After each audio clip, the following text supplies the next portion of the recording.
Баршаңызға сәлем, каналыма қош келдіңіздер. Бүгін сіздерге өте дәмді, жұмсақ синабон булочкилерін жасап көрсететін боламын. Бұл булочкилер бір жасағаннан-ақ осындай жұмсақ, дәмі деген керемет болып шығады. Сол себепті сіздерге жасауға кеңесімді беремін. Видеоны соңына дейін қарап, каналыма тіркелуді ұмытпаңыздар. Алдымен жылы сүттің үстіне қантымыздың жартысын саламыз, яғни 50 грамм саламыз. Венчиктің көмегімен араластырып, үстіне 1 немесе 1,5 шай қасық ашытқымызды қосып салып араластырамыз. Ашытқының мерзімі өтпеген қолданыңыздар, сол кезде қамырларыңыз өте жақсы көтерілетін болады. Енді бетін жауып 15 минутқа тындырып қоямыз.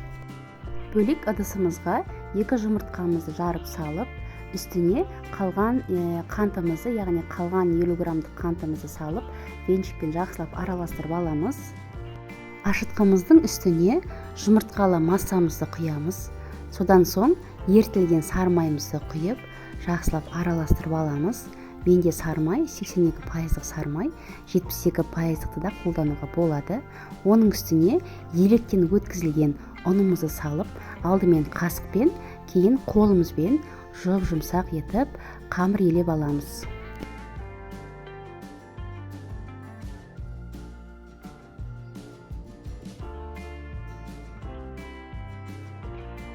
Мінекей, біздің осындай жұмсақ қамырымыз дайын. Енді осы қамырдың бетін жауып, көтерілгенше жылы жерге 1-1,5 сағатқа тындырып қоямыз. Оған дейін біз салмасын дайындап қоямыз, яғни булочкилердің арасына қант пен корицаны араластырып саламыз. Егер де корицаны ұнатпасаңыздар, онда макты салсаңыздар болады, немесе қанттың өзін салсаңыздар да өте дәмді болып шығады. Менің қамырым көтерілді. Енді дастарханның үстіне азғантай ұнды сеуіп, қамырымызды оқтаудың көмегімен жайып аламыз. Қамырды жұқалау етіп жайыңыздар, себебі біз қазір арасына салмасын салып, орайтын боламыз. Сол кезде қамыры қалың болып кетпеуі керек. Бөлме температурасында тұрған осындай жұмсақ сарымайымызды алып, қасықпен жайған қамырымыздың үстіне барлық шетіне тигізіп, осылайша жағып шығамыз. Айтпақшы достар, осындай қазақша контентті каналдың ары қарай дамуына сіздер де өз үлестеріңізді қоса аласыздар. Ол үшін менің каналыма тіркеліп, төменде тұрған поделиться батырмасы арқылы жақындарыңызға әлеуметтік желімен бөлісе отырсаңыздар деймін. Сіздерге алдын ала алғысымды айтамын. Келесі кезекте жаңағы дайындап қойған құмшекермен, яғни қант пен корицаны осылайша қасықпен барлық шетіне жететіндей етіп сеуіп шығамыз. Айта кететін жайт, корицаны өте көп қосып жібермеңіздер, себебі өткір дәм беретін болады. Сол себепті көп қоспаңыздар. Енді қамырымызды видеода көрсетілгендей рулет тәріздес етіп орап шығатын боламыз. Көріп тұрғандарыңыздай, ешқандай қиындығы жоқ, жасалу өте оңай. Сонымен қатар менің каналымда басқа да булочкилердің жасалу жолы көрсетілген, яғни рецепттері бар, қарап өтсеңіздер болады. Орап болғаннан кейін қамырдың шетін қолымыздың көмегімен осылайша біріктіріп аламыз. Қамырды бөліктерге бөліп аламыз. Ол үшін мен кәдімгі жіпті қолдандым. Пышақпен кескеннен көрі жіппен кескен өте сондай ыңғайлы, себебі теп-тегіс болып әдемі болып бөлінеді. Форманың бетіне пергамент қағазын төсейміз. Оның үстіне бөлгелерімізді осылайша бір-біріне қатты жақын қылмай орналастырып шығамыз.